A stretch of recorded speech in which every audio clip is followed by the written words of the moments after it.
Hello, it's your boy Davidoff. So I'm sorry this is late. I am sorry this is late. Just that I was meant to see this on the first weekend. I saw it on Tuesday when it came out. I was meant to see it again on the weekend, and I didn't. Didn't see it during the week, and I finally watched it on the 12th of July on Friday. So only 10 days later, but still, I was meant to watch it twice early, then do this video. And if you're wondering, like, why do I need to watch it twice? I don't need to watch it twice, but I want to. Like, I know I could just like go on Wikipedia and search the plot and just find all the main parts anyway, but I prefer to watch it twice first before doing a spoiler talk video. You know, I just prefer to do that. So yeah, so usually my spoiler talks, like Logan, Infinity War, Endgame, I talk about like almost all the plot points. I go through the movie timeline and just talk about each not every moment, but like, I talk about the main moments throughout the movie. No, it's not gonna be like that this time. I'm just gonna talk about some things in the movie that I think are worth talking about. So first of all, Peter Parker getting Stark glasses. What was he thinking? Like, why does Peter have this sort of power? The he's 16. Like, why would you give this to him? Like, seriously. But having said that, that is some damn cool technology. And also, like, I do like Spider-Man in the MCU, but he's so technology based, and it's like, it's a little too much at times. Like, he's just a kid. Like he should just be wearing the normal suits, you know? He doesn't need to have all these options yet. And later in the movie as well, he was having he was making his own suit in the ship, and Happy Hogan played the flippin' AC/DC song from the first Iron Man. And I was just like, okay, you know what?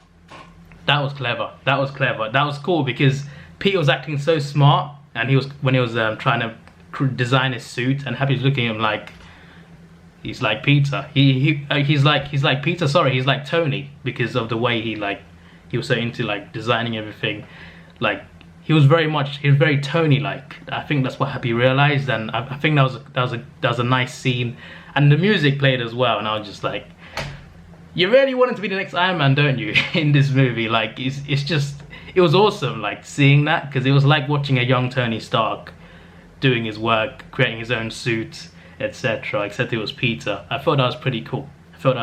Also, the whole Night Monkey thing and the Peter Tingle thing. You know, it was a little. Peter Tingle was quite funny, to be fair, but still, like the most random things you could think of. The noir suit was a good suit. I liked it. It gave me the sort of like Spider-Man PS4 vibes. It's the same thing with like the ship scene where he's making his suit. It gives me Spider-Man PS4 vibes, because Spider-Man PS4, he has technology. He has drones, gadgets, etc., and he has multiple suits to use. So the fact that he had like 3 different suits in this movie, I think that was pretty cool. Or like 4 suits, even though like the Iron Spider was there for like a bit. There was a scene in the trailer where he's fighting people in New York, fighting gangsters in a restaurant or whatever. That's not in the movie. Like, why is that not in the movie? I wanted to see that. That looked cool in the trailer, and they just cut it out completely. Also, at the end, when he swings around New York, before he meets MJ, when he swings around New York, that was pretty cool. That was nice. Like, I do like Spider-Man swinging around New York is what I know him to do. Like in the Raimi movies, in the Amazing Spider-Man movies, in the games, him swinging around New York, that is classic Spider-Man. So I loved seeing that at the end in his red and black suit. That was awesome. Was it red and black? I can't remember, but that was really awesome. Also, the Mysterio reveal. That was bloody good. That was so damn good. The first time and the second time, it was just here. It was just so good to watch. I was just like, I like this. I like this damn twist. I kind of saw it coming. I don't know Mysterio myself, but I've seen videos on him before I watched the movie, and I know he was an illusionist who actually lies about stuff. So I thought, they're gonna do that in the movie as well. There's no way he's not the villain, because I thought like, yeah, he's got to be the villain, surely. I knew the twist was coming. I was just wondering like, when is it gonna happen? And how are they going to do it? And also, how is he causing damage with an illusion? I'm still confused by that. Is it using the drones? But he gets the drones after he gets Edith, the glasses, right? So, what did he have before that? Did he not have drones?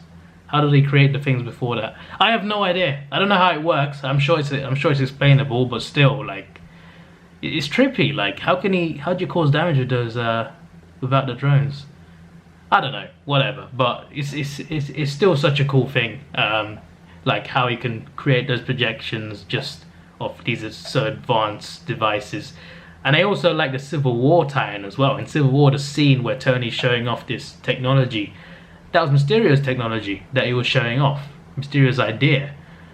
And that's another thing, like, just like Vulture in Homecoming, Mysterio is a former employee of Tony Stark who's angry, which is kind of relatable to a lot of people, I guess, in the real world. But still, like, it's kind of funny. Like, two different villains, they're both ex-Tony Stark employees.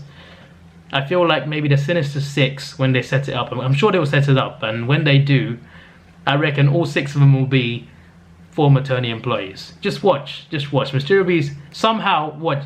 My question is he actually dead? I don't think he is. I'm not saying that because after credit scene, because his video did show up, but that's probably like his crew. But I'm thinking he might be alive. The after credit scene, J. Jonah Jameson, J.K. Simmons comes back. Less hair, but he comes back. Now I'm pretty sure the Daily Bugle in this universe is different. I think they're like a conspiracy theory thing rather than a newspaper thing, but still, like, that was awesome. That was like, I wasn't like overly excited, but I was like, oh yes, there was a big smile on my face. I was just like, this was the biggest throwback for me, because I grew up with Raimi Spider-Man. I wasn't even a big superhero fan back then. I wasn't a superhero fan at all, but I watched Spider-Man movies and I was just like, these are cool. I like the original Raimi ones, the first 2 especially. So to see an iconic character from those movies come back in the MCU, that was something special. I kind of do wish that they would bring back Maguire and Garfield as well and do like a Spider-Verse. Like, have Maguire, Garfield, Holland, and add Miles in as well. Miles Morales, introduce him in, and then put Venom in as well. Do like a multiverse thing with Spider-Man. I just think it would be awesome if they did that in like live action. Also, the second after credits scene, after all the credits are gone, when Nick Fury and Maria are found out to be Skrulls the whole time in the movie, that was a good twist. That was just like, oh, I see what you did there. It was an amazing scene, but I watched Captain Marvel, so I know who the Skrulls are, and I was just like, okay, I did not expect them to be Skrulls, but yeah, I think, like, who was at the funeral? Was that the actual Nick, I think, was at the funeral? Well, I don't know, where is the actual Nick? Like, he's on some ship, isn't he, with the Skrulls? Like, where are they? Like, where is he? I'm so confused. And how long has he been there? So who was at the funeral? Apparently there's a theory that at the end of Infinity War, in the after credits scene, when Nick disappears, that's actually the Skrull as well. Apparently that's the Skrull, because Maria calls him Nick, and she doesn't usually call him Nick. She calls him Fury. Everyone calls him Fury.